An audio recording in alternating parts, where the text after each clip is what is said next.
Hi there, I'm Abdurrahim Mimuni. Welcome to this video about educational psychology. In this video, we're going to dive into Chapter 2 of Slavin's coursebook, Educational Psychology, Theory and Practice. The main question of this chapter is, how do children develop cognitively?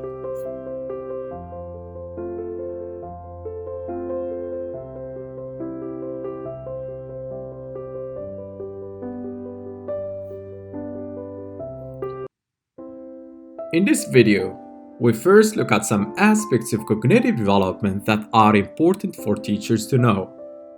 Then, we highlight some issues of development. The other parts of the chapter will be handled in the coming videos.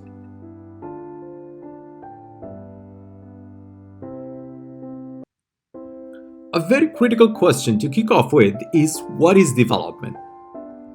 The term development refers to how people grow, adapt, and change over the course of their lifetime. Through personality development, socio-emotional development, cognitive development, and language development.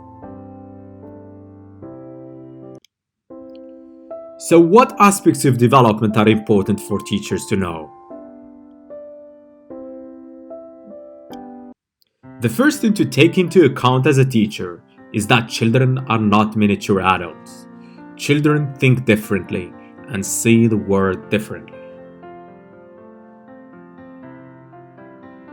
As an effective teacher, you have to understand how children think and how they view the world. As an effective teacher, you should use teaching strategies and activities that are suitable for your students' age and stages of development.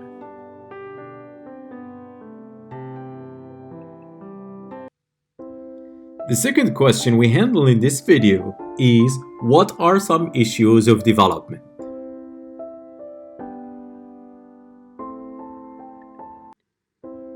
There are two central issues that have been debated for decades in developmental psychology.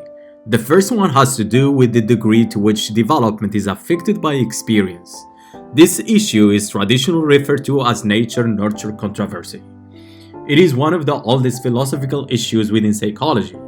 Nature represents genetic and biological factors, while nurture represents experience and other environmental factors.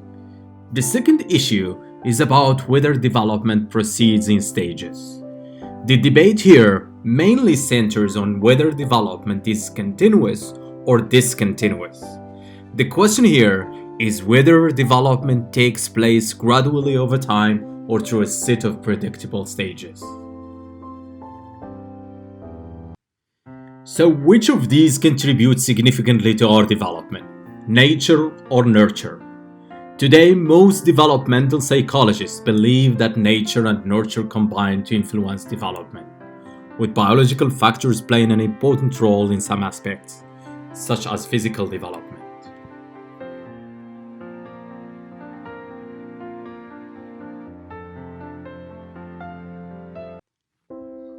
The argument about nature and nurture is not a new issue. The philosopher John Watson once said, "Give me 12 healthy children, well-formed and my specified word to bring them up. I'll guarantee to take any child at random and train him to become a doctor, a lawyer, an artist, a merchant chief, and yes, even a bigger man and a thief, regardless of his talents, penchant, tendencies, abilities, vocations, and race of his ancestors." The guy went too far, didn't he? At least this is what he said himself. Watson said, "I admit I'm going beyond my facts, but so have the advocates of the contrary for thousands of years." Do you agree with Watson in this regard? Give it some thought. While few scientists today would go as far as Watson, the debate about the impact of biological and environmental factors is going on. One problem is that the two interact. For example, if a child is a little better at maths, he or she may receive a lot more practice, encouragement from parents and teachers, and therefore become an outstanding mathematician. So was that outcome due to nature or nurture? Nature and nurture are mixed up in any particular person or population.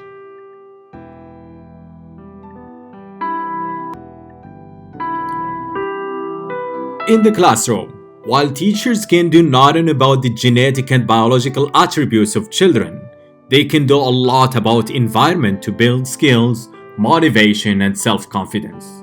Teachers and parents play a significant role in children's learning. How does development proceed? Does it take place gradually over time in a smooth progression like growing taller? Or does it proceed in stages? Continuous theories of development, such as information processing models, assume that development takes place in a smooth progression as skills develop and experiences are provided by caregivers and the environment. These theories emphasize the role of environment in shaping one's development. These continuous theories of development assume that children progress through a set of predictable stages of development. According to these continuous theories of development, children change as they advance to a new stage of development. All children are believed to acquire skills in the same sequence, although rates of progress differ from child to child. According to these theories, skipping stages is rare or impossible, although at any given point the same child may exhibit behaviors characteristics of more than one stage. Unlike continuous theories which emphasize the importance of environment, these continuous theories focus on inborn factors to explain how change takes place over time. Environmental conditions may have some influence on the pace of development, but the sequence of developmental steps is essentially fixed.